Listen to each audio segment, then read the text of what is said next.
With many cooped up at home during Singapore's COVID-19 circuit breaker, maintaining a routine is key to keeping cabin fever at bay. Gwyneth Chio has been finding out how it's done. Now that people are living, working and playing all in the confines of their homes, differentiating between these three types of activities can be a challenge. Well, I asked some people to share some of their top tips for working from home this month. Start the day right, just like any other days, by taking a shower, getting dressed and spending time with my pets really gets my day going.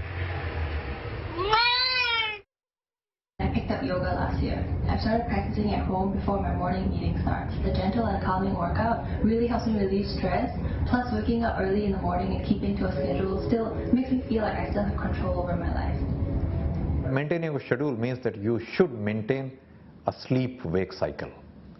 The sleep pattern should not get disturbed because that adds a lot to your mental health as well as physical health. The eating schedule should also be, there's a schedule for it. It should not be like any time or every time. The same thing is exercising. Well, experts say such routines and cues, such as brewing a cup of tea, can help set your mind in the mood for work, in lieu of an actual journey to the workplace. This is also helpful at the end of the day or on Fridays to create separation between work and rest. And this can help people avoid overworking late into the night or even working 7 days a week. Another thing that helps is creating a space at home that is just for work. To work from home effectively, I found it's been really useful to having a station work desk and keeping to the schedule, and of course having a headset on.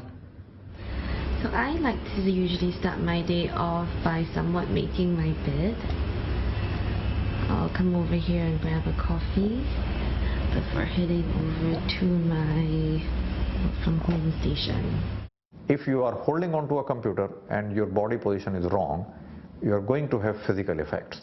You will be having a neck pain, you will be having a numbness and here and there, pressure of nerves, tiredness, back pain. Not everyone may have the privilege of creating separate workspaces, especially if many people live at home together.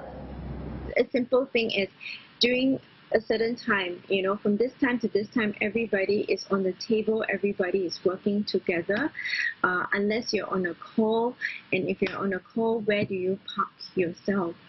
And it's a good time to kind of connect together. So during meal times, can we all come together, eat together?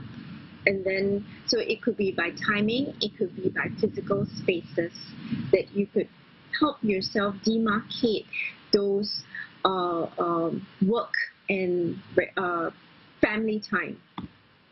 Even as the nation practices safe distancing measures, Dr. Tan says this doesn't equate to emotional distancing. Emotional connection helps during this period because physically you're confined in a small space. You feel very isolated. Everything is on telecommute, very distant. And if you are working, it's cold. Telecommuting can be rather cold. So you need a little bit of warmth also. You need to understand, your brain needs to understand that there is some human touch, some humanity somewhere, somehow. Finally, Dr. Tan says to remain optimistic and be open to this unprecedented situation. This will help Singaporeans remain adaptable should things change further.